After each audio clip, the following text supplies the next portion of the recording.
Hey Houston, how you doing? We are doing fantastic. How about you? July 21st, 2011. Atlantis lands at the Kennedy Space Center in Florida, having completed the 135th and final Space Shuttle mission. Atlantis, a ghostly silhouette swooping across the end of the runway and touching down to complete a flawless mission, its final flight. This is the story of a dream to make space travel affordable with a reusable spacecraft. I thought there's no way anything this big will ever get off the planet. Told by the men and women who risked everything trying to make that dream come true. Most fantastic day of my entire life was first day the shuttle lifted off.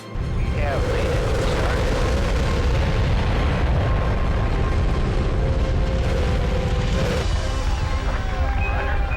And the shuttle has cleared the tower. In its 30-year career, NASA's flagship has flown more miles, completed more missions, and delivered more hardware than any other space vehicle in history. Success, however, has come at a tragic cost. Go with throttle up.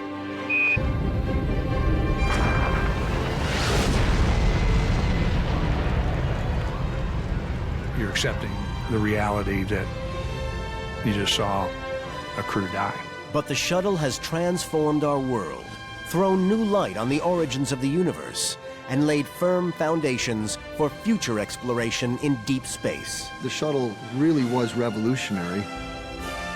From first small step to final stop, this is the life of the shuttle.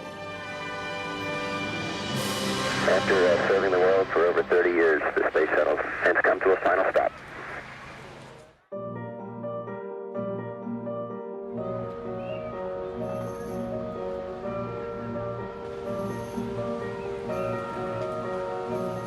Launch day at Cape Canaveral on Florida's Atlantic coast.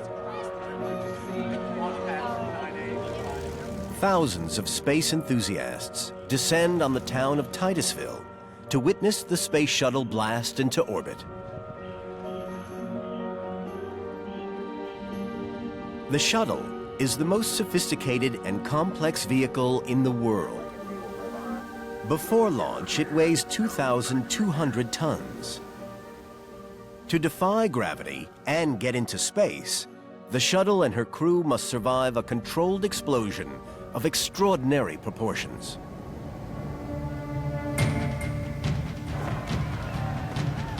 You're watching those digits flicker off that clock, and you know what's coming. At T-minus 6 seconds, the liquid engines start.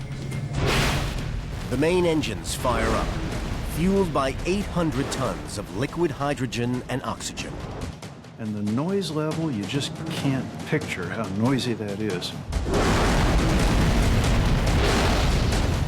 At blastoff, 2 rocket boosters ignite, releasing 6 million pounds of thrust, the equivalent of nearly 24 jumbo jets. Liftoff. We have liftoff. Liftoff of Columbia. Liftoff.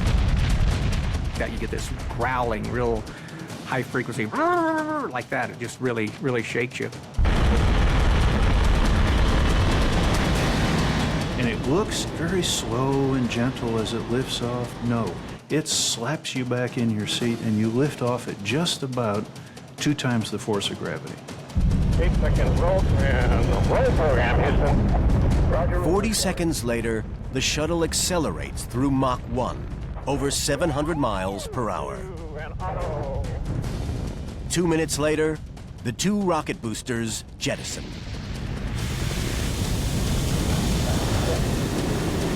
Okay, slips away. When the engines quit, there's a cheer on the intercom. Everybody just cheers because you have a sense that most of the danger is behind you now. It takes just 8.5 minutes for the spacecraft and her crew to get into orbit.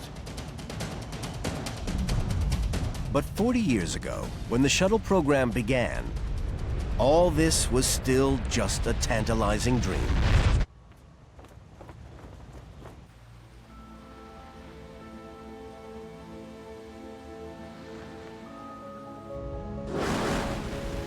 The world's fascination with space peaked in 1969, when Neil Armstrong first stepped on the moon. The Eagle has landed.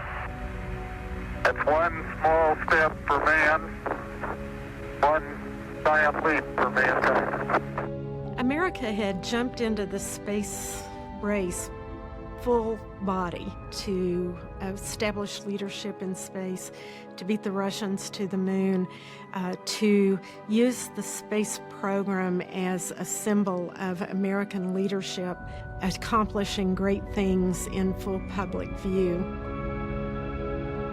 With the space race won, astronauts became national heroes, inspiring the next generation of space traveler.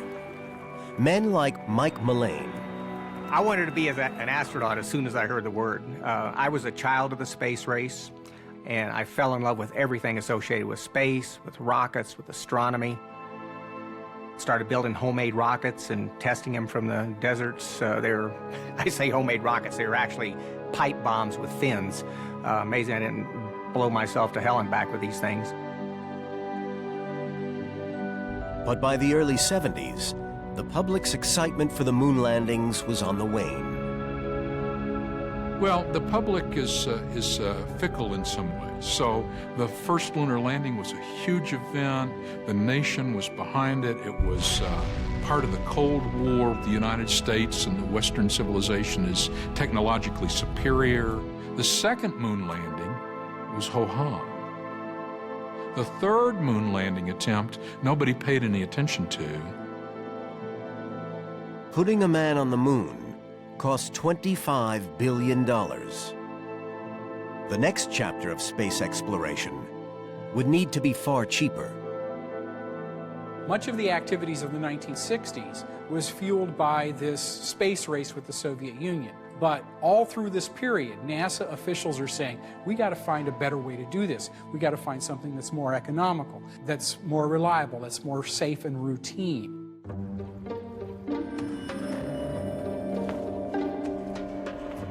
Since the 1960s, NASA had been designing a reusable winged spacecraft that would launch into orbit as a rocket, but return to Earth as an airplane. They called it the Space Shuttle. The Space Shuttle is the most complex spacecraft ever attempted. It was a combination of a rocket, a spacecraft, a glider. It relied on both internal and external propulsion systems. For the first time, it had wings and wheels so that it can come back and land on a runway.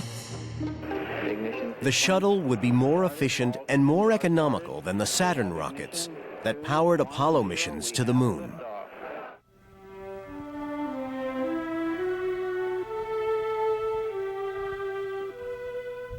A new door to space opens. The Space Shuttle. Everything that has gone before in space is prologue. The shuttle's purpose would be to exploit space, carrying satellites and scientific equipment in its enormous cargo bay. The sense was that now space was accessible for human activity, and the next step should be to begin to use space for practical purposes and for benefits here on Earth. And in order to do that, it would be necessary to have a new spacecraft that could provide routine access to space. The shuttle would be a delivery truck, a motorhome, and a science laboratory in one. Infinity has a new complexion, and we must identify it. This is not fiction. It is as real as man's purpose to survive and to grow. But building a vehicle capable of routinely blasting into space and returning to Earth would create one of the greatest challenges in the history of NASA.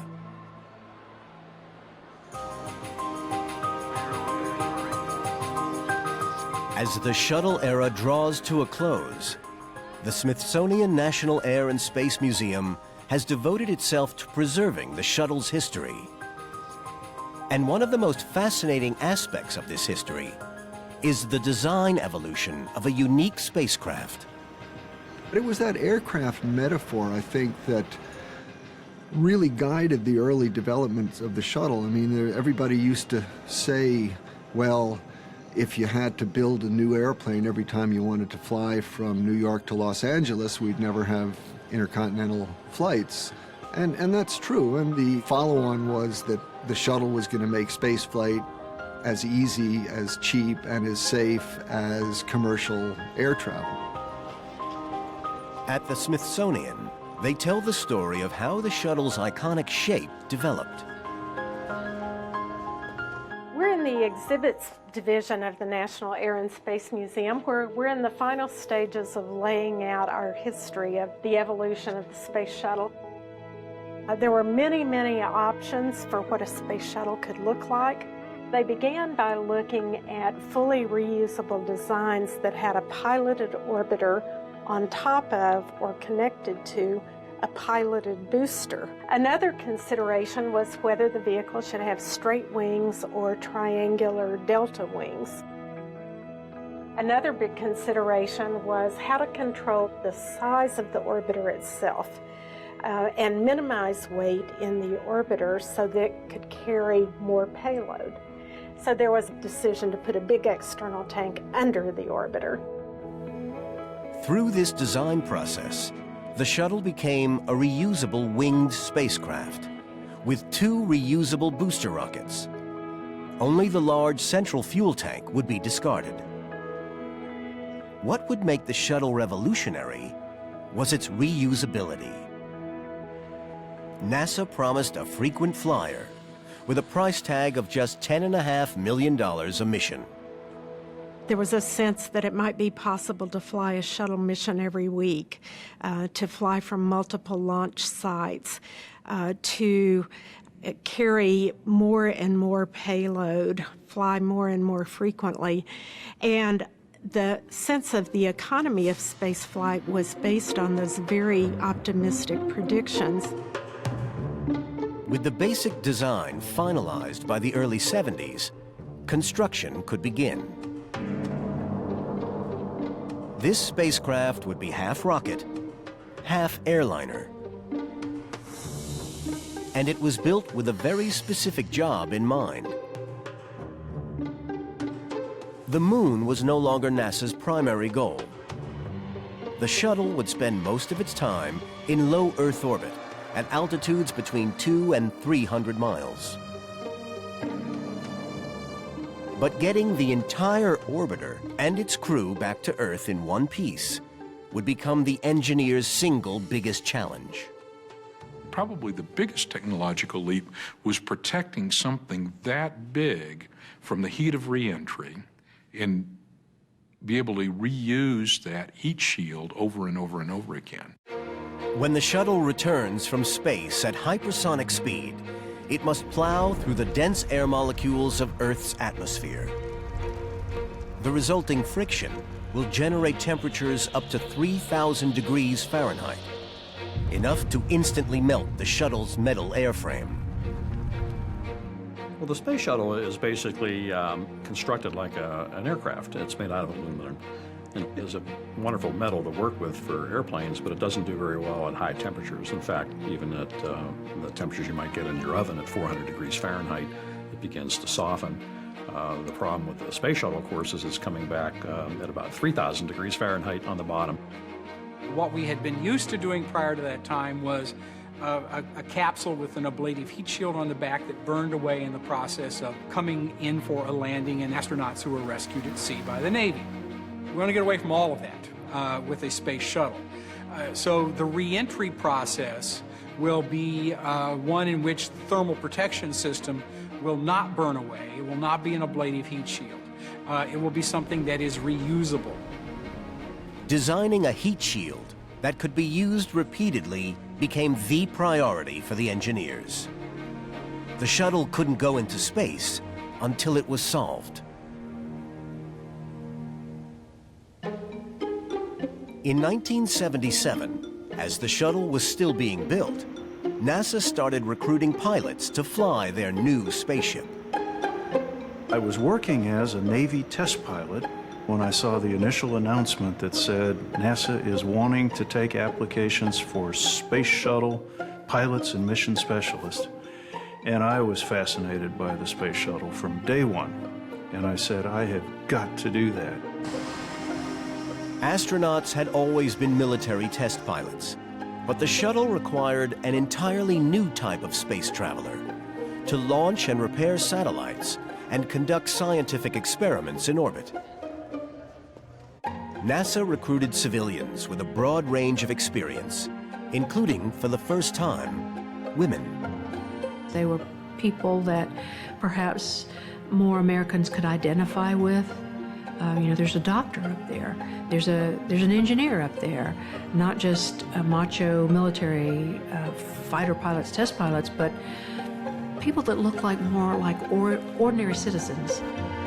It was the first time they ever had minorities. We had African Americans, we had Asian American. First time we had females. There were 6 women in our group.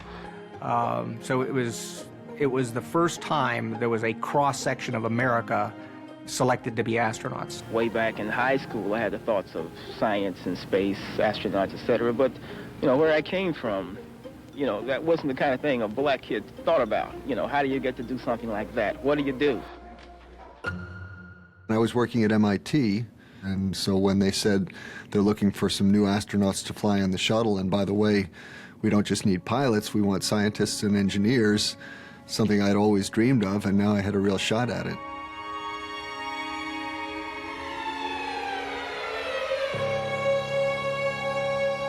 The new astronauts started their training to operate the most complex machine ever built. When you first walked into a simulator and the vast number of switches and the vast number of controls in the cockpit, and you looked around, you kind of had to say to yourself, am I really going to be able to learn how to fly one of these things? They're there to train you on how to respond to end-of-the-world type disasters. You simulate lifting off, maybe 5 seconds up, one of the liquid engines failed. They're constantly putting in all of these failure modes so that you can learn how to bypass things, how to react, how to use your backups. We used to affectionately refer to it as death by training. As the astronauts' training continued, the engineers constructing the shuttle were desperately searching for a material that would protect the ship from the extreme heat of re-entry over and over again. It was a lot of stress. We were working 60, 80 hours a week, all the time, up for a long period of time. After many failed attempts, Tom Moser and his team finally manufactured an exotic compound of pure silica glass fibers. Silica's chemical composition absorbs heat extremely slowly. So slowly that during re-entry, it was calculated the temperature of the shuttle's aluminum body could be kept under 348 degrees Fahrenheit. But there was a problem. The silica tiles couldn't be stuck directly to the aluminum. We developed this thermal protection system, tailored it properly, but with the aluminum expanding and contracting a lot, and the tile not expanding and contracting hardly at all, going through the temperature range, we had to isolate the tiles from the aluminum structure. A solution to the problem was found in the most unlikely of places. We used a felt material. It was the same felt material that they make Stetson cowboy hats out of. So it wasn't exotic. We didn't come up with any new material. The felt was stuck to the aluminum, and the tiles were stuck to the felt. And the glue they used could be found in every home in the country. Well, the adhesive that we used is bathtub caulk. Same thing you use around the bathtub. It's a rubber. So using bathtub caulk and cowboy hat felt, we would attach this new, sophisticated, newly developed material to the aluminum structure. Lo and behold, you got a thermal protection system. The team made 25,000 silica tiles and covered the vehicle with them.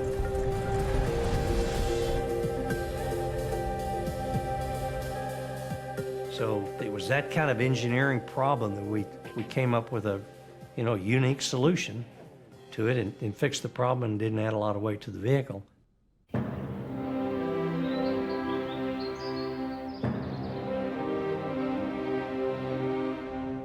At the end of 1980, after nearly a decade in construction, the first reusable spaceship was revealed to the world.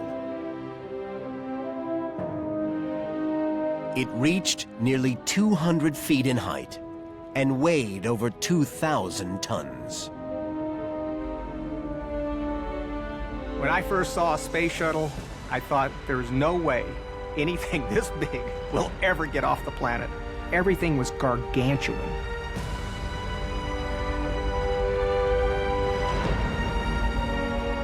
And it was also a sense of, this is real. I mean, these things are real. Big. It was very big. It was big. The spacecraft's size wasn't the only surprise. NASA had performed landing tests with the Enterprise glider. But there was no way to perform an automated dry run of the launch.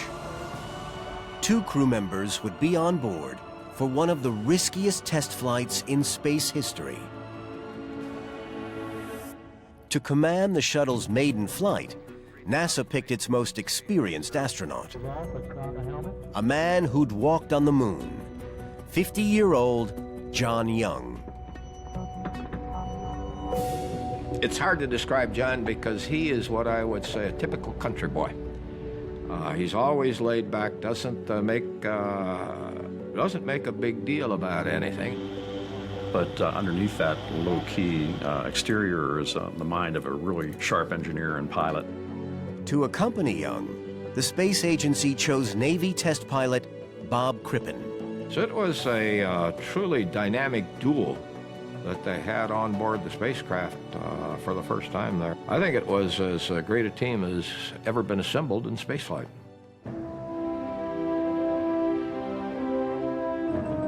Young and Crippen were about to put their lives on the line. We weren't doing unmanned tests of this vehicle. The first time you flew it was the first time you flew it, and that is the nature of the shuttle program. High risk, high return. America's entire space program was now riding on the skills of 2 men and an untried spaceship. 7, 6, 5, 4. We have a go for main engine start.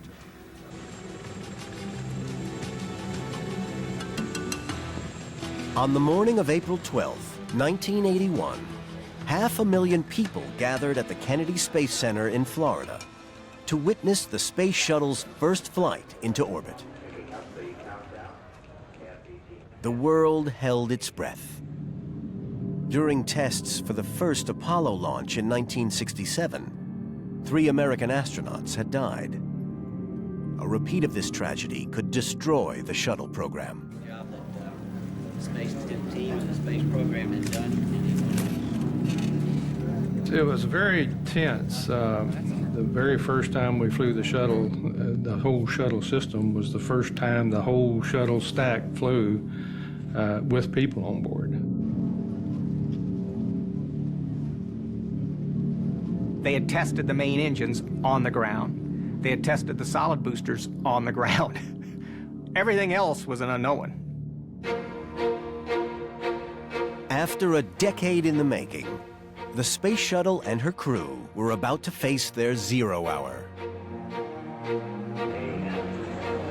The T-minus 12, 11, 10, 9, 8, 7. As they're getting ready to start the engines, they initiate the deluge, and you see these literally tons of water going down into the flame pit. 6, 5, 4. We have a go for main engine start. And then you see the explosive start of these engines that turns this water into steam. We have main engine start.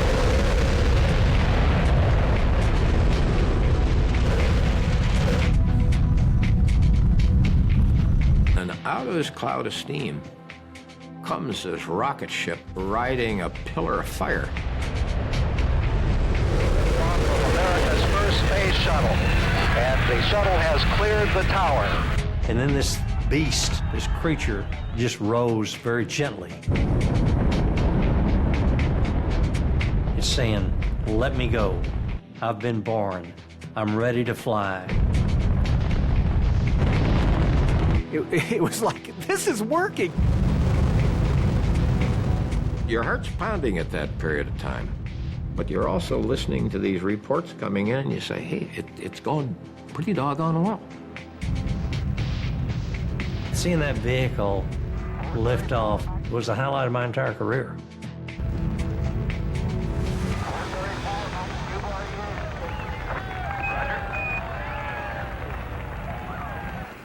Roger on the SIP, Columbia. Mark, 2 minutes, 20 seconds. Confirm solid rocket booster SIP. When we finally heard that MECO call, main engine cutoff, when it's basically in orbit, we just were all out of our seats just cheering.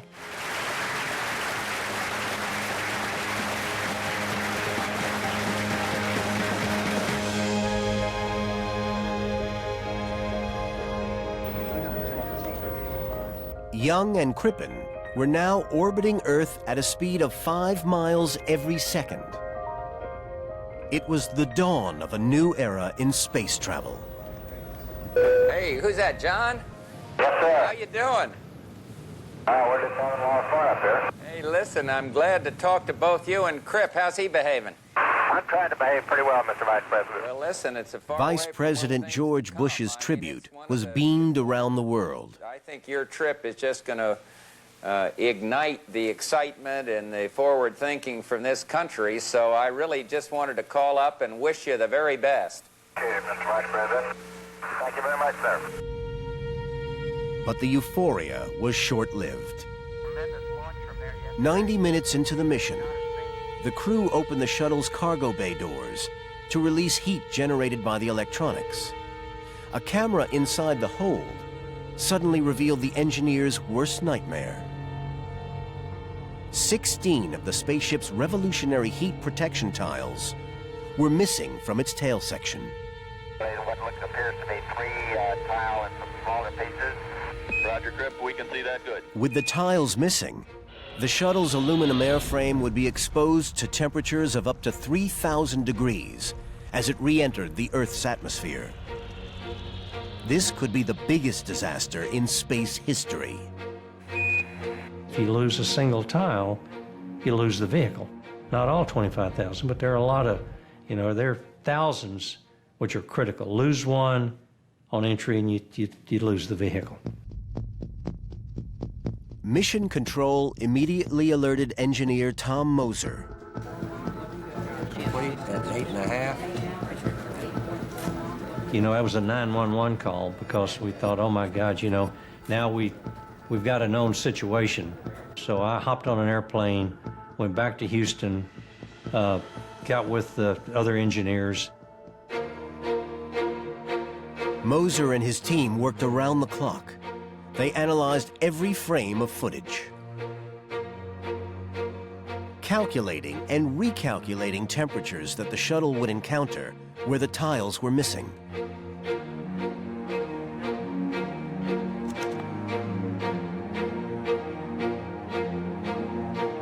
We have to recognize that we will have various glitches during the course of a mission, and we have to be prepared to make an assessment as to what are we going to do about it. When the shuttle plowed through the atmosphere, the highest temperatures would develop on its underbelly. The heat around the tail, where the tiles were missing, would be less extreme. The engineers concluded that Columbia should make it home as long as the tiles on the underbelly were intact. But there was no way of knowing that for sure. Risk is the price of progress. Risk is what we must accept to continue moving forward. After 54 hours in space, Young and Crippen were cleared to re-enter the Earth's atmosphere with a damaged heat shield. The entire future of the shuttle program depended on whether the tile engineers at NASA had gotten it right. 50% quality, copy. 66, that sounds better. And for almost 30 heart-stopping minutes, when the tiles were exposed to the most extreme temperatures, Mission Control would have no radio contact with Columbia. It was an anxious time because as the orbiter comes back through the atmosphere, it ionizes the gas and it blocks out all communications.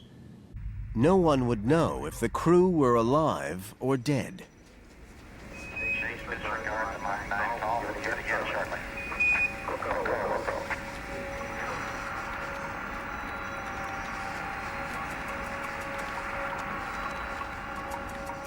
We had nothing to do but sit and wait.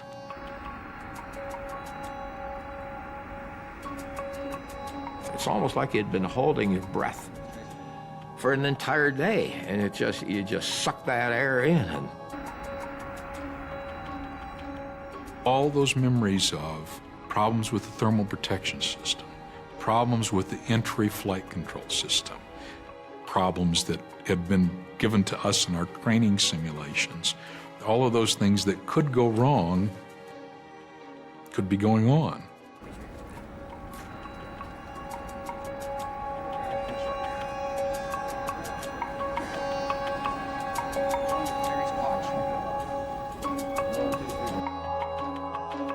Finally, John Young's voice crackled over the static. Hello, Columbia. Houston's here. How do you read? But Columbia faces one more test. The shuttle now had to land. No other spaceship had ever returned from orbit to touch down on an airstrip. Columbia may be the world's most complex vehicle, but on landing, there's no engine power to make flight corrections. She's a 100-ton glider.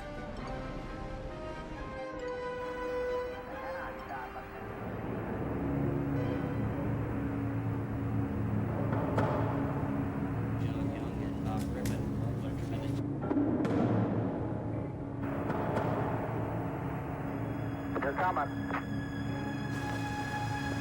You're down. 40, 30, 4, 3, 2, 1. Touchdown. After 1 million miles in space, Columbia's wheels kissed the ground. Beautiful, beautiful.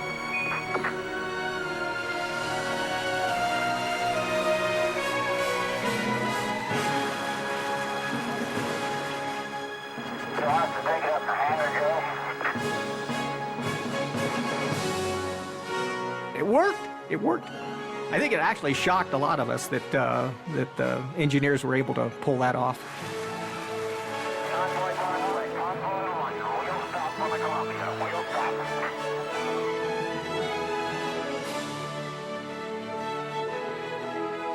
I think John Young and Bob Crippen took the greatest risk in the history of anybody's space program when they flew the shuttle.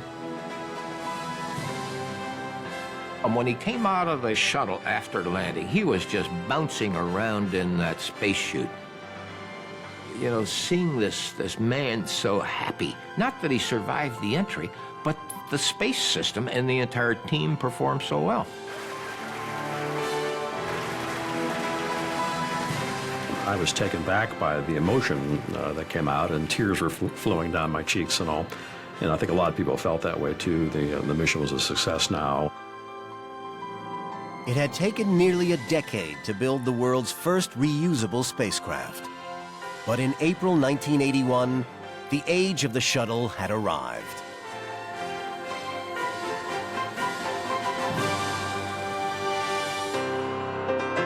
America was back in space.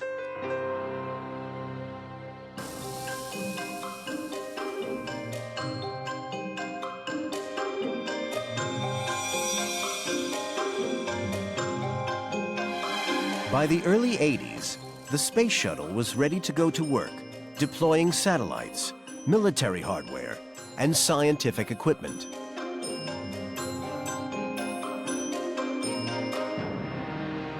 NASA eventually built a whole fleet of shuttles. Columbia, Challenger, Atlantis, Discovery, and later, Endeavour.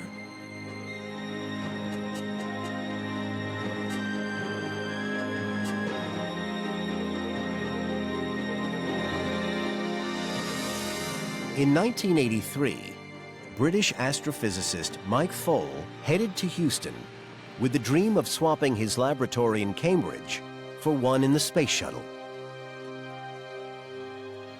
This is the full fuselage trainer. It's the shuttle that turned me on to becoming an astronaut.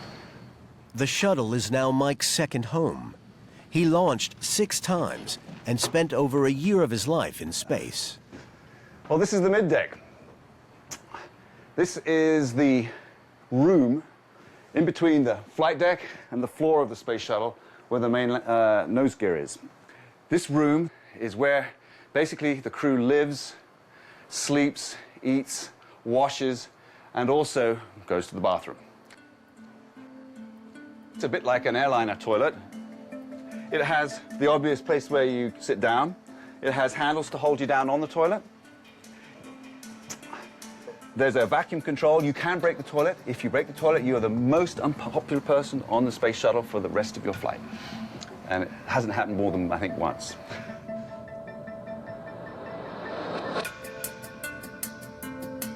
Above us is the flight deck.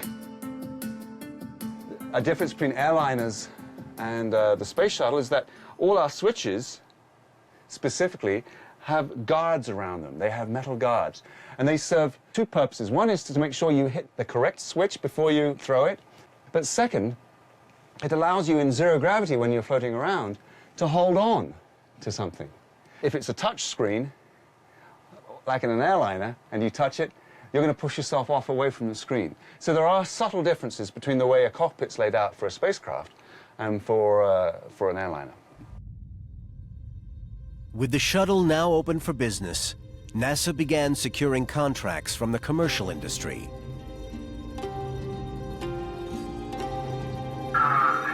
In the early 80s, the world stood on the brink of a technological revolution. Personal computers and CD players went on sale for the first time, and TV networks started to broadcast by satellite. The shuttle was the right vehicle at the right time, helping to improve television services and telephone communications all over the world. For the first time in its history, NASA had a spacecraft generating a revenue stream. Basically, we had moved into an entirely new era of technology that could be exploited by commercial enterprises. The space shuttle was to exploit, not to explore space.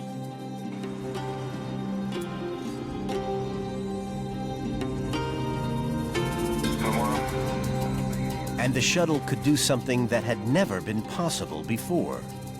Using its 50-foot-long robotic arm, astronauts could retrieve, repair, and upgrade satellites. What we did with the shuttle was really what you would call going to work in space. Putting satellites out, dropping them off, and sending them up to other orbits, retrieving satellites, repairing satellites. Pretty blue-collar work, but we didn't care. I mean, none of us cared what we were doing as long as it put us in space.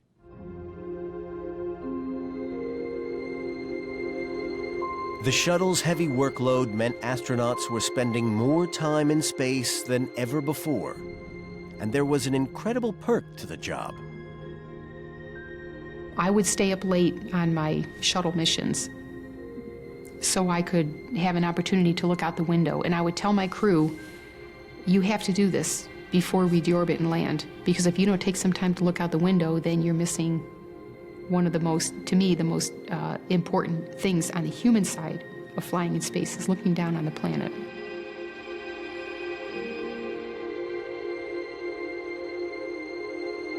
The sunrises and sunsets are just fascinating to watch because they're happening 16 times as fast as they happen down here on the Earth.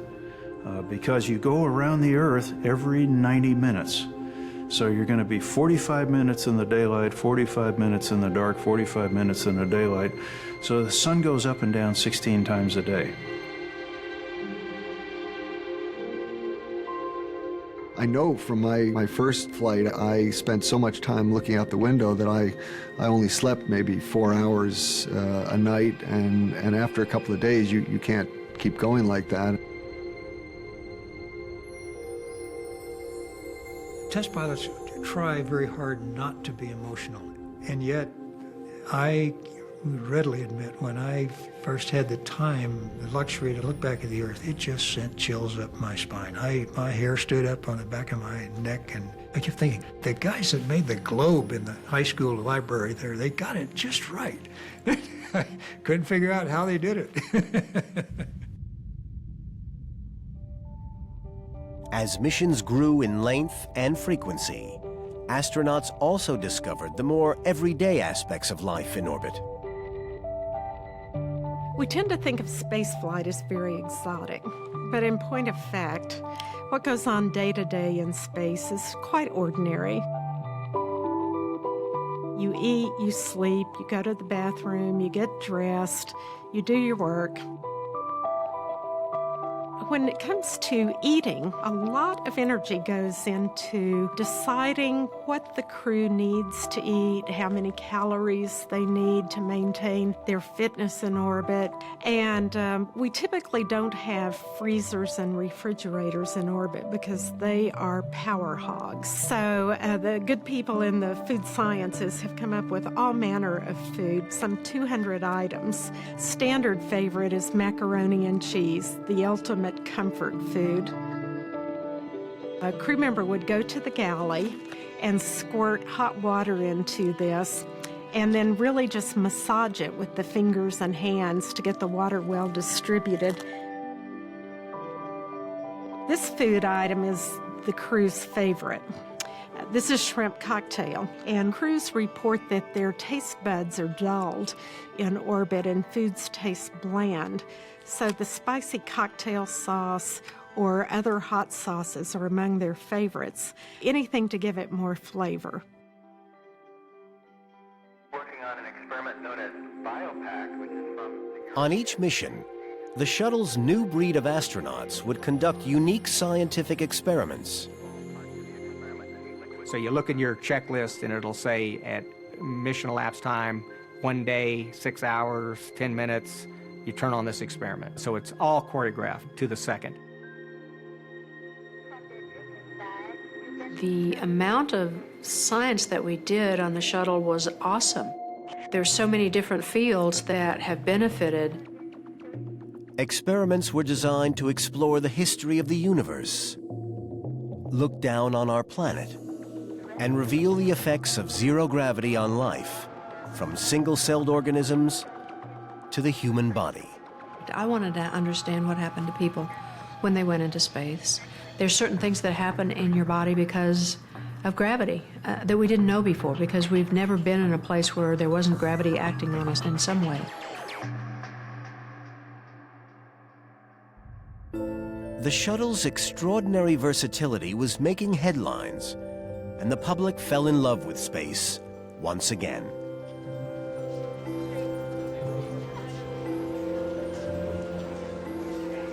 Space shuttles made their way into everything. They made their way onto clothing. They made their way into toys. You had all kinds of space shuttle toys.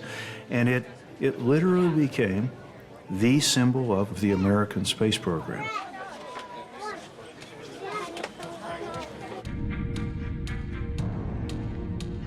The shuttle was flying more and more missions each year. But the task of servicing the spacecraft between launches was proving far more time-consuming and costly than originally anticipated. the message came down from Washington that we had to turn the shuttle around in 2 weeks. And so that's what we said we could do. We didn't have a clue. I mean, we didn't know how to reuse the system. We didn't know what was going to be required. The shuttle has 2.5 million individual components. Almost 1,000 of them are critical.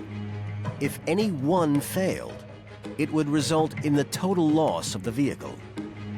To ensure the safety of each mission, every tile, circuit breaker, and valve needs inspecting, repairing, or replacing. When you're crawling around the orbiter processing facility at Kennedy Space Center and you see, hundreds or maybe even thousands of people that are required to get the shuttle ready for flight, then it really sinks in what a complex vehicle this is. The shuttle had revealed its weakness. The task of returning to flight was too intricate, and the pressure to launch the shuttle would soon lead to tragedy. We were not approaching shuttle launches with the same degree of rigor that we had in, let's say, the first 6 launches. We were innocent to a certain degree, and Challenger was the end of that innocence. Liftoff of the 25th Space Shuttle mission.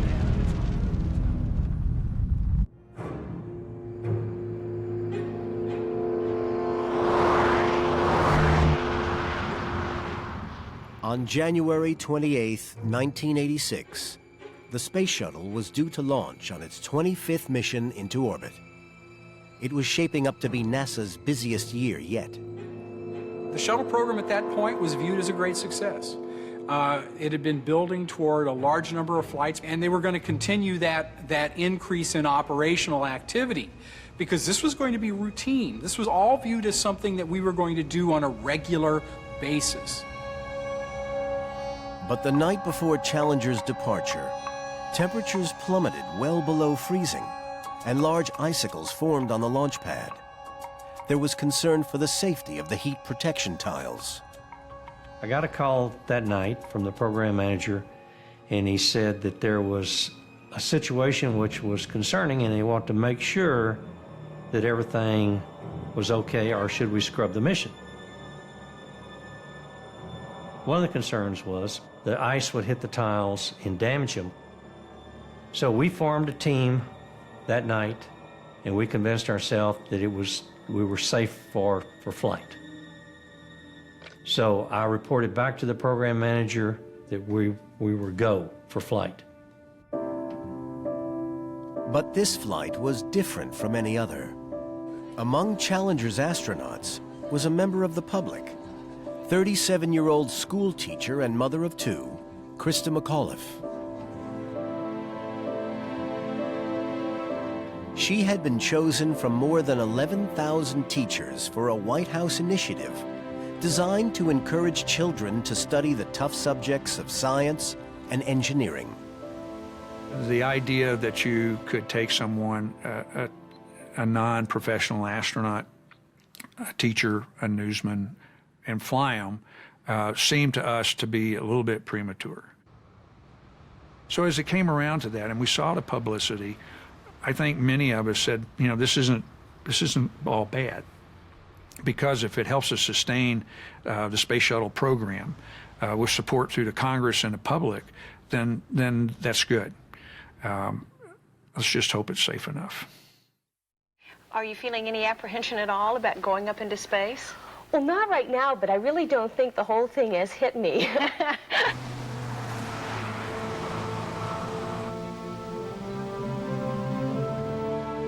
The morning of launch day.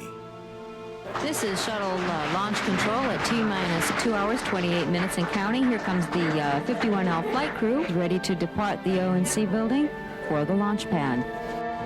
As the 7 crew members made their way to the shuttle, temperatures on the pad were still barely above freezing. 7 minutes and counting.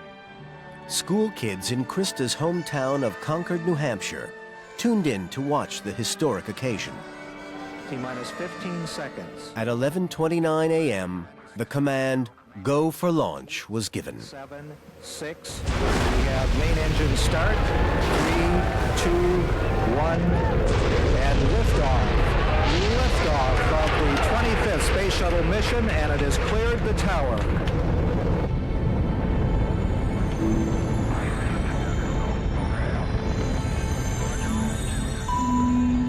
As Challenger left Earth, communications were transferred from launch control in Florida to mission control in Houston.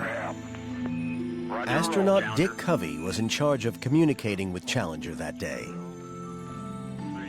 As we watched and the launch progressed, throttle down was as expected. Not any big deal there.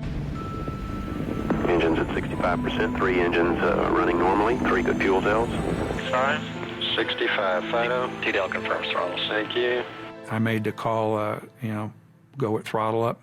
Challenger, go at throttle up. It's a standard call. Everything also, the absence of anything else says everything looks normal to us. Engines throttling up, 3 engines now at 104%. Challenger, go at throttle up. Challenger, go at throttle up.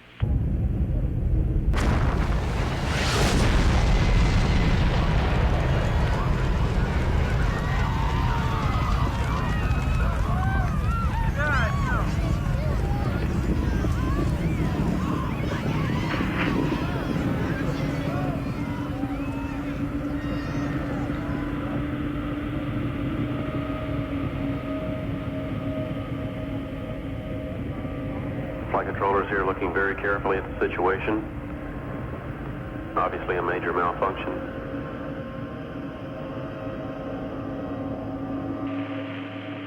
When I looked up at the monitor, I could not tell what I was looking at. I hadn't seen the explosion. All I saw was this fireball, clearly a fireball. And I tried to make sense of what I was seeing, and it didn't make any sense. I looked back down, all of the data on my panel had gone to missing. Fido trajectory. Go ahead. Flight GC, we've had negative contact, lost downlink. Okay, everybody, stay off the telephones. Make sure you maintain all your data. Start pulling it together. Awaiting word from any recovery forces in the downrange field. The disaster unfolded live on television. Reports from the flight dynamics officer indicate that the vehicle apparently exploded and that impact in the water. Flight Fido, go ahead. RSO reports vehicle exploded. Copy. That's when I realized that the emotional part of it really hit me then. Because then we were beyond work. We were beyond our training. We had run the gamut of even ideas of what we might do. Now we were in an accident recovery situation. That's hard to do when you're accepting the reality that you just saw a crew die. The vehicle has exploded. We are now looking. Very few accidents are captured live. You generally see the after effect of an explosion or a fire or whatever it is. It was an extremely difficult morning.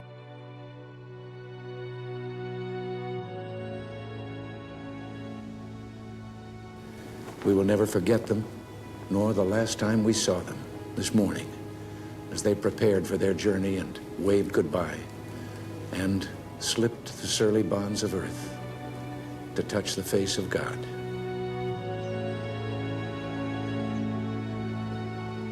We didn't dwell really on the risks involved, at least at that point, because we had never lost anybody in space, and I think we couldn't envision that anything would happen.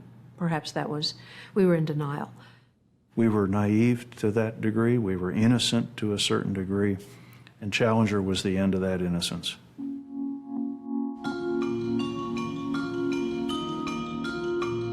Immediately following the disaster, all shuttles were grounded, and one of the most intense and thorough investigations in history began. I know, Mr. Kilminster, you signed the document that went to NASA to launch, but in a sense, it was almost like a committee decision. There was no one person that was responsible. Yes, sir. After 4 months, the Presidential Commission published their report.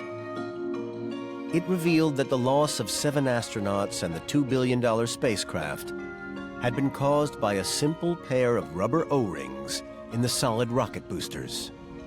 This tragic accident was a result of the failure of that joint on the right aft booster rocket. The rocket boosters are made up of 6 cylindrical segments stacked on top of each other. At each joint between the segments, a pair of rubber O-rings, a primary and backup, make an airtight seal inside the joint.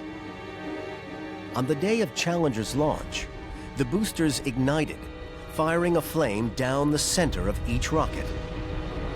In a split second, an explosive force caused the steel casing to expand outward.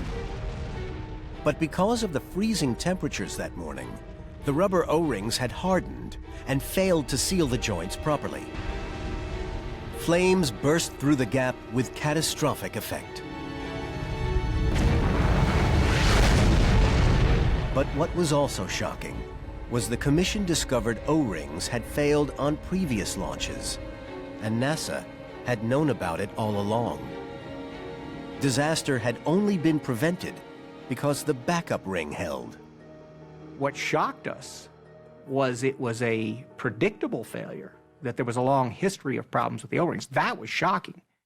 But there was a further damning revelation in the report. The night before the mission, there was another phone call about the decision to lift off. The solid rocket contractors advised NASA managers it was too cold to launch Challenger. But under pressure from NASA, the contractors reversed their decision from a no launch to a go launch. But this had never occurred before, this last-minute critical decision as to whether launch or not launch. The investigation exposed massive procedural failures in NASA's decision-making. The loss of Challenger's 7 crew members was the first time in American space history that astronauts had died in flight. This is going to be a safe thing, and all of a sudden, pow, it is in your face. It is not safe. It's dangerous. It can be deadly. And that was a real shock.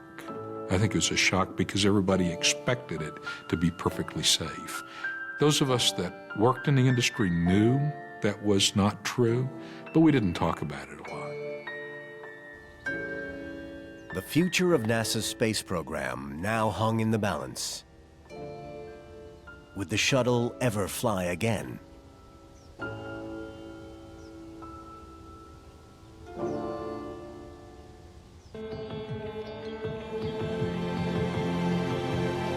Following the Challenger disaster in 1986, NASA's shuttle flight operations facilities lay deserted. All space shuttles were grounded. NASA spent the next 2 years on a $1.4 billion overhaul of their spacecraft, making over 200 modifications. It was extremely important that NASA find a way to fly again as soon as possible. Waiting to fly again risked the whole program. In fact, it could risk the agency. Finally, in 1988, the shuttle made its way back to the launch pad.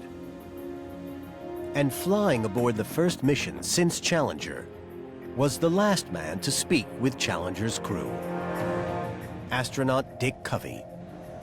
The interest wasn't on our mission, it was on the crew.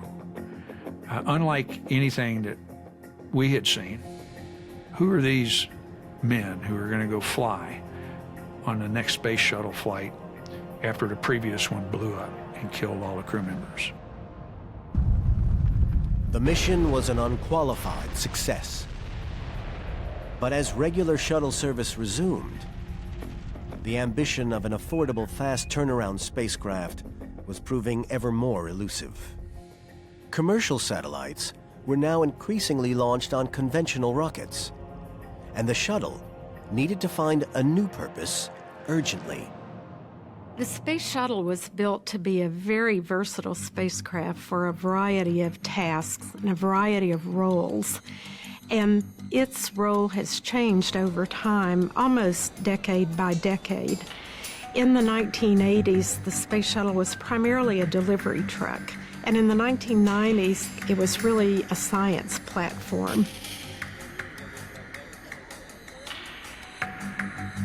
Since the 1940s, one of science's most cherished dreams was to build a giant orbiting telescope to unlock the big question: how old is our universe?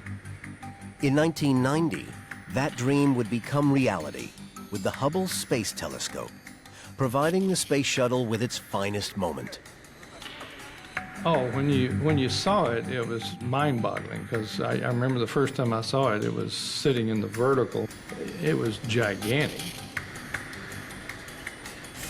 Hubble promised to capture faint light that had traveled billions of years across the universe. We were about to put an instrument on orbit in a unique environment that was going to rewrite the astronomy book.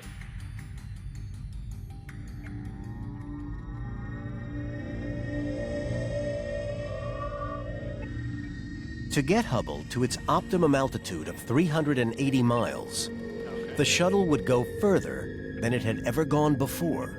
DPS. Go. Eagle. Go.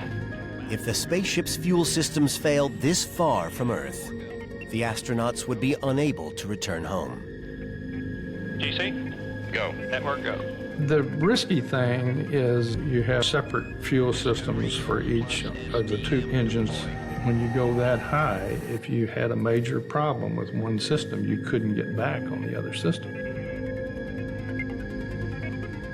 Okay, Capcom, we have a go for release. Discovery, go for Hubble release.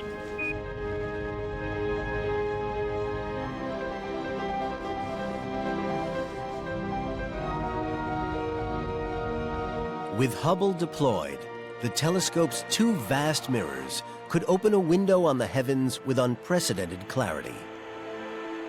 Light entering Hubble bounces off its primary mirror onto a secondary mirror that reflects the light back to a focal point where it's captured for analysis. The world eagerly anticipated the arrival of Hubble's first photographs of the universe. But when the images were beamed back, they were blurred.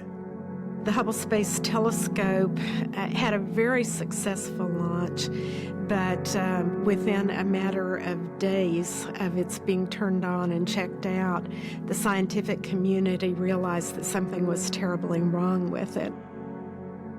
Hubble's primary mirror had been ground to the wrong dimensions.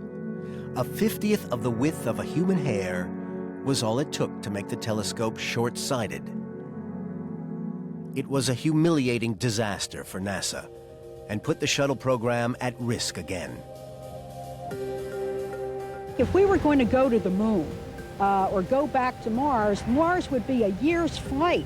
We couldn't have a goof up the way we had with Hubble. Suppose the oxygen failed. What are we going to do? Say, hang on, we'll be there in 6 months? We were denounced in the halls of Congress. Hubble was a techno-turkey. Why were the two mirrors never tested together before launch when such... Plus, of course, back then, NASA was thinking of building a space station, and it was pretty clear that Congress wasn't going to have any of this, that this was a disaster.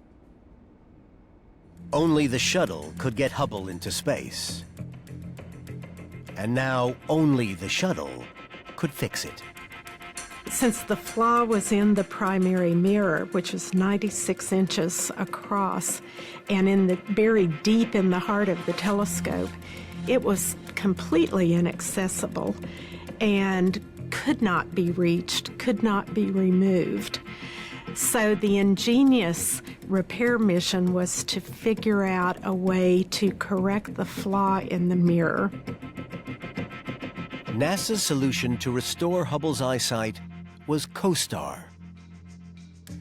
It consisted of several small mirrors that intercepted the light from the flawed mirror, fixed the defect, and relayed the corrected beam to the scientific instruments at the focal point. But the fix would require the most complex repair mission in the history of space exploration. From the point of view of the public, the purpose of our mission was to fix Hubble's optics. But in fact, there were many things that were wrong with Hubble. We needed to replace the solar panels. That was one of the big jobs.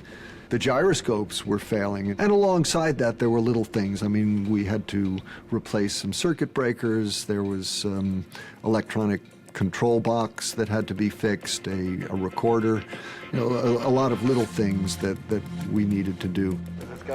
NASA astronauts Jeff Hoffman and Story Musgrave trained for 11 months, simulating the weightlessness of space in a vast water tank. As a spacewalker, I need the right moves. If you're putting a motherboard in a computer, if you're putting memory chips in, if you're doing this or that, it's the moves you make that'll guarantee the outcome. We were at it 16 hours a day. There wasn't going to be anything that we could have done to prepare for the mission that didn't get done.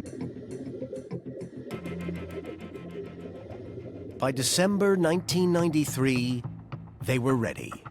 But many inside NASA doubted the success of the mission.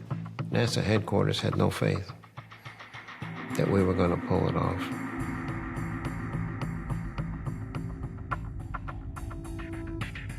We had a tight timeline. We had to get to the telescope. We had to capture it. We had to start getting guys out the door the next day.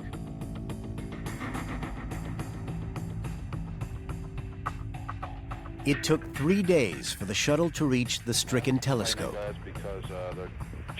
After carefully maneuvering the spaceship into position, its remotely controlled robotic arm reached out to grab hold of Hubble. Rigid eyes, Space Telescope captain. Houston, Endeavour has a firm handshake with Mr. Hubble's telescope. There was relief all around. We copy that, Cubby, and there are smiles galore down here. It's quite a sight. Great work up there, you guys. The crew had to attempt 5 dangerous spacewalks back to back. It had never been done before. Fixing Hubble's faulty mirror was relatively straightforward. Installing a new camera with corrected optics also went to plan. But another part of the operation proved more difficult. The astronauts had to replace 4 of the gyroscopes that kept Hubble stable. But they were located deep inside the telescope. To get access to them, you gotta reach way back in there. So I came up with this procedure in which I would get into the work position. It's so tight in there. If one of us could actually slide in underneath the gyroscopes, we could get the job done much faster. So I had my buddy Jeff grab me by the feet and he fed me up inside the telescope.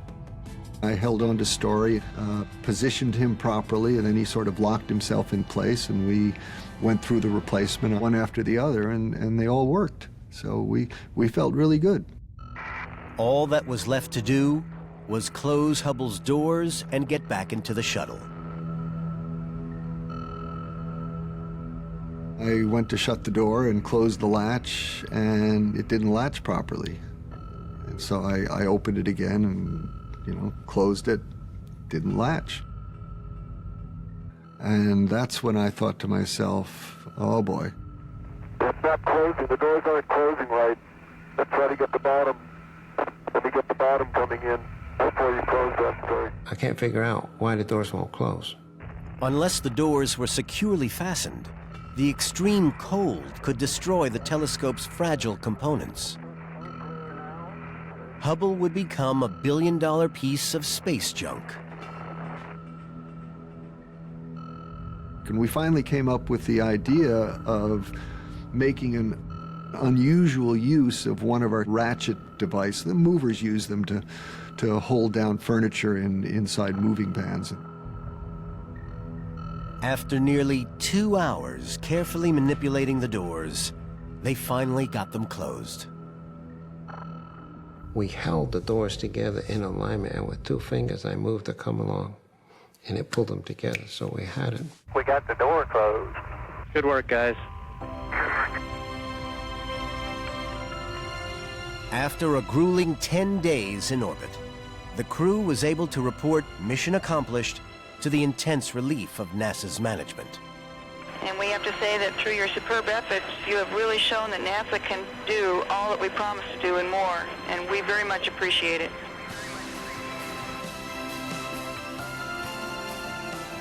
We had succeeded beyond anybody's wildest dreams. I mean, everything that we had set out to do, we had done successfully. Since its repair, the Hubble Space Telescope has photographed black holes, dust storms, and melting ice caps on Mars. It's seen stars being born and dying, and measured the rate at which the universe is expanding. Well, Hubble, through more than 20 years in Earth orbit now, has been probably the most significant astronomical instrument that has been used in our history.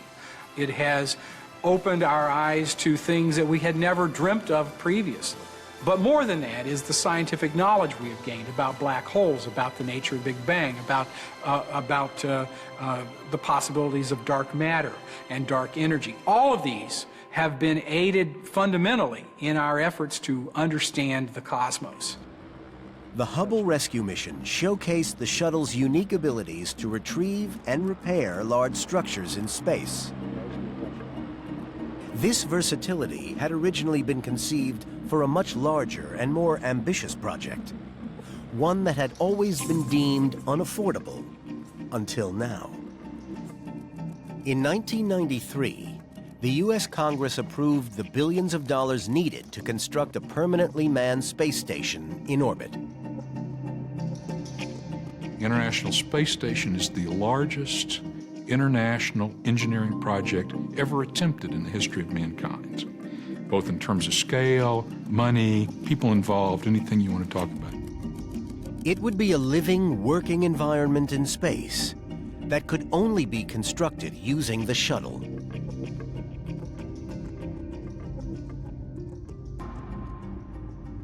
The Space Shuttle and a space station were seen as companion ventures to establish that permanent presence in space. The money was in place, and by the early 90s, so were the politics. Cold War relations between Russia and America that had started the space race had now warmed. Russia was the Soviet Union. They were our Cold War enemies. And come the 1990s, I'm training with Russians. I'm going to Russia. I'm in their mission control. I'm in Star City. I'm speaking in Russian. I never thought that this would happen. The shuttle's astronauts had a new role, this time as the world's most highly trained construction workers on the most prestigious building project of all time. The Russians didn't have the big hauling capability of the space shuttle and the ability to send a large crew up to do a lot of the intricate work. Over 13 years, they flew more than 30 missions, hauling essential parts into space and assembling the station piece by piece. The shuttle, with its big payload bay, was able to haul lots of stuff up there, including modules that were built literally all over the world by engineers and scientists who speak different languages, have different cultures, and they put it together in Earth orbit with astronauts and cosmonauts, and it works. That's the most remarkable thing to me. The plug-and-play aspects of this is truly unbelievable.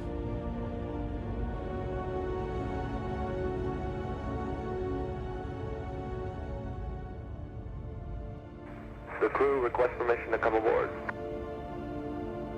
Endeavour, permission granted. The International Space Station has now been permanently manned for more than 10 years. In that time, the shuttle has carried scientists and engineers from 15 nations to work together in zero gravity. They've conducted groundbreaking research that may lead to new vaccines and techniques to kill airborne pathogens, and improved our understanding of man-made disasters on Earth. By the turn of the new millennium, the shuttle's reputation as the world's most successful space program seemed secure. Houston, Endeavour from the PLT, vector bridge positioning is underway.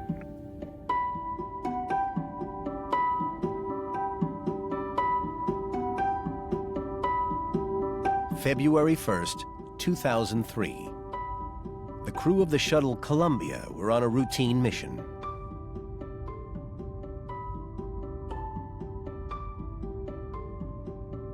Columbia was the oldest shuttle in the fleet, and the first to launch into orbit, more than 20 years earlier. This was her 28th flight. The crew was made up of 7 men and women with a diverse range of skills. 4 of them were on their first mission. They had spent 16 days in space, conducting science experiments and sending videos back to Earth.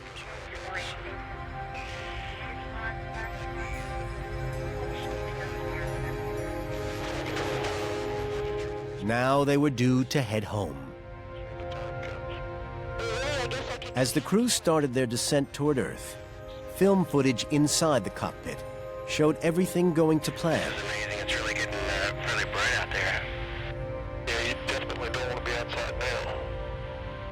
We operate so close to these hazards that we have to experience in all of our missions. We have to be almost perfect. You know, really good isn't good enough.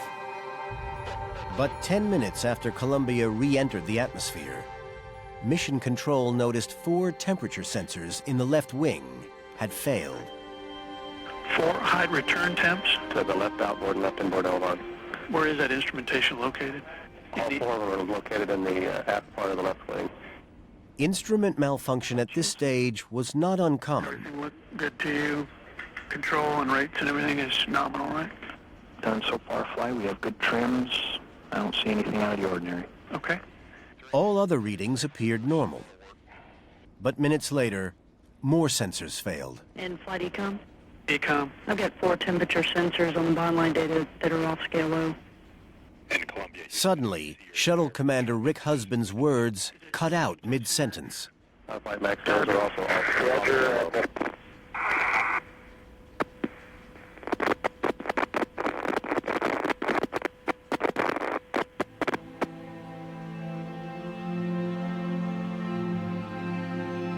Columbia, Houston, UHF comm check. Columbia, Houston, UHF comm check.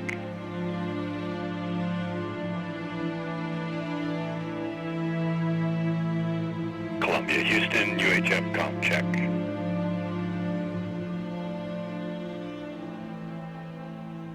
Flight final.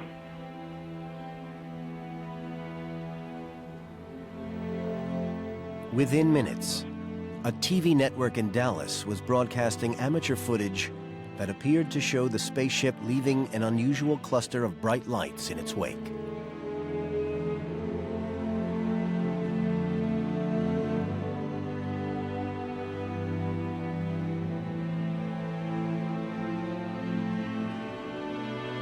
GC flight. GC flight. Flight GC. Lock the doors. Copy. No phone calls, off-site, no data, no phone calls, no transmissions anywhere into or out.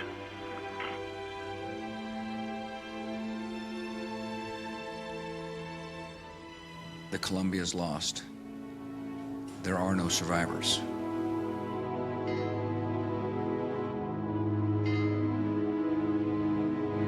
17 years after the Challenger disaster, the world was once again in shock, bewildered by another seemingly inexplicable catastrophe.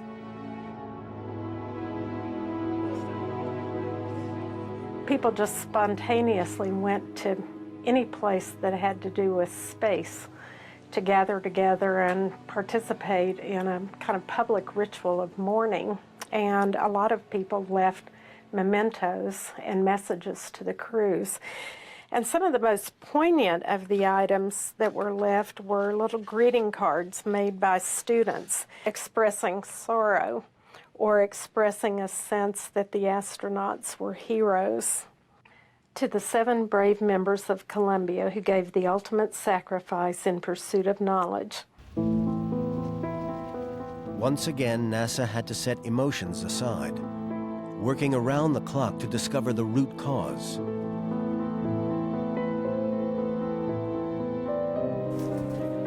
Over 12,000 pieces of debris were spread across Texas, Louisiana, and Arkansas.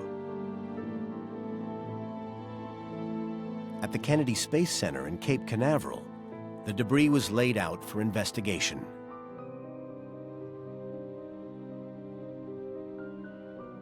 One of the men charged with analyzing the evidence was aeronautical engineer Scott Hubbard. We were living with each other practically 24 hours a day over almost 7 months.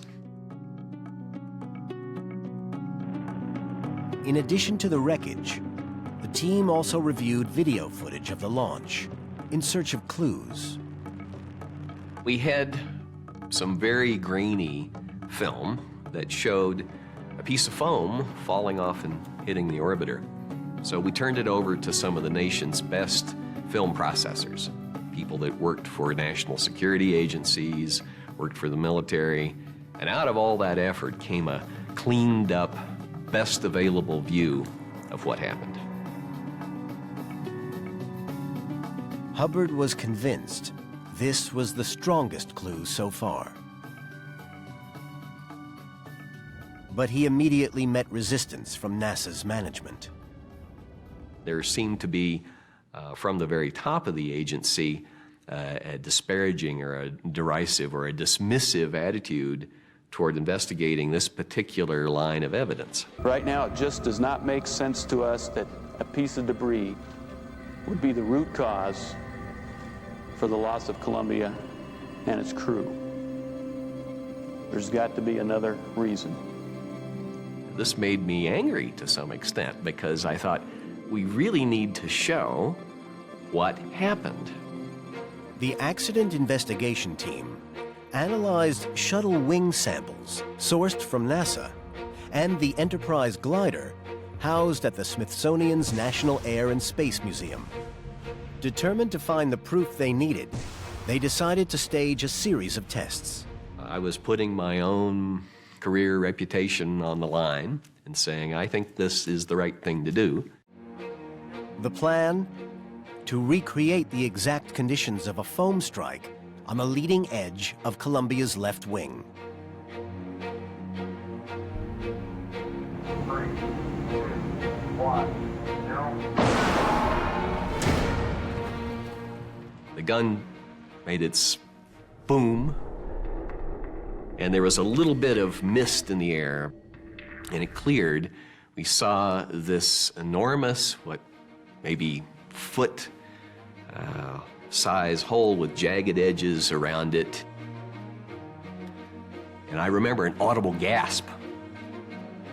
And I remember a young woman who had been supporting us all along as part of the shuttle engineering crew, coming to me literally with tears in her eyes and saying, this is how they died, isn't it? And I said, yes, I believe it is. And that was a day that I will remember forever. Columbia was doomed 82 seconds after launch. As the shuttle reached 66,000 feet, she was traveling at 1,870 miles per hour, as fast as a speeding bullet. At this velocity, all it took to pierce the skin of the spacecraft was a piece of foam weighing 2.5 pounds. It's a fantastic ride all the way up. Columbia's crew of 7 had spent 16 days on board, completely unaware of the gaping hole in the left wing. Nearly 7 months after the accident, the investigation team announced their findings. Mr. Hubbard. Thank you. In 4 simple words, the foam did it. I had terribly conflicting emotions. On the one hand, I wanted to say, yes, we were right. On the other hand, I thought to myself, oh my God, you know, this is how the crew died. This is what was responsible. Perhaps most damning of all, the investigation also revealed that just 24 hours into the mission, NASA engineers had reviewed film of the launch and noticed the foam strike. They reported it to their superiors, who failed to act on the information. Once again, NASA's management and their decision-making processes were under fire. The public reaction to Columbia was they were astounded that NASA had screwed up again. The Columbia disaster confirmed beyond doubt that space travel on board the shuttle remained risky and unpredictable. For NASA's aging shuttle fleet, the final countdown loomed.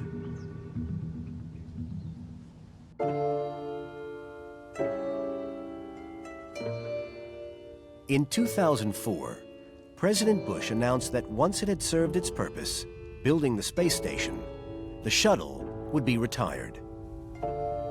The Columbia accident convinced me, and I think many other people, that it was time to retire the shuttle. The shuttle is aging. It is high risk. Been 2 accidents and, you know, a little over 100 flights. That's not very good odds. The age of the space shuttle had entered its final phase.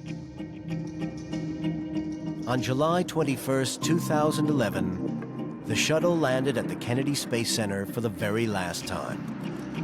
Landing was at 4:57 a.m. Central Time, 5:57 a.m. Eastern Time, about 41 minutes before sunrise. The fleet has flown 135 times at a cost of $209 billion in today's money. It sounds like a no-brainer that reusing a spacecraft would make it cheaper.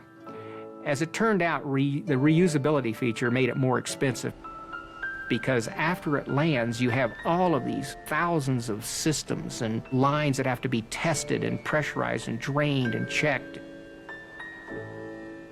It turned out to be much more difficult than anybody ever anticipated. For now, the shuttle's job will be conducted by other, cheaper spacecraft. But the 3 surviving shuttles will become monuments to the pioneering spirit of space exploration, inspiring the next generation of astronauts. Atlantis will be exhibited at the Kennedy Space Center in Florida. Endeavour will reside in the California Science Center in Los Angeles. And Discovery will be displayed at the Smithsonian's National Air and Space Museum in Washington, D.C. The Space Shuttle has been an inspiration to generations of young people who will want to continue the effort to move out into space.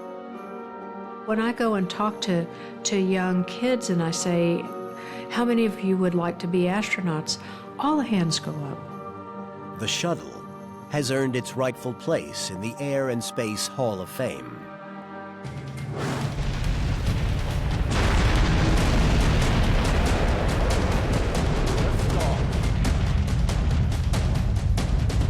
Four-fifths of all the people that have ever been in space were carried on the space shuttle.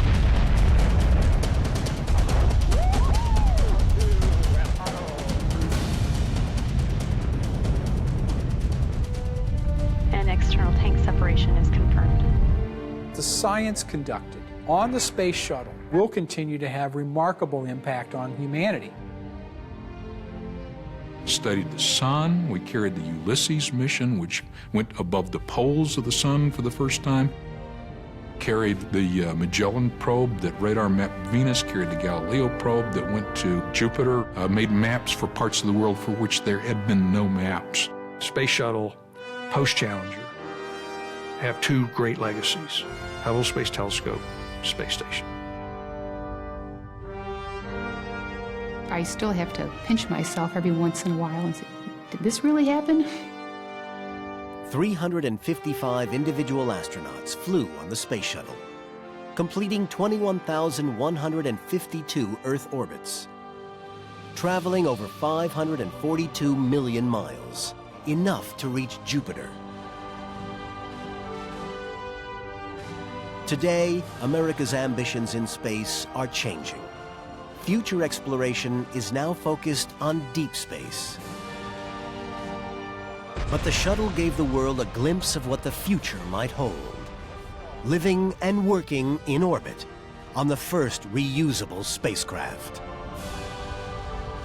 The shuttle is still the most awesome, fantastic transportation system ever existed.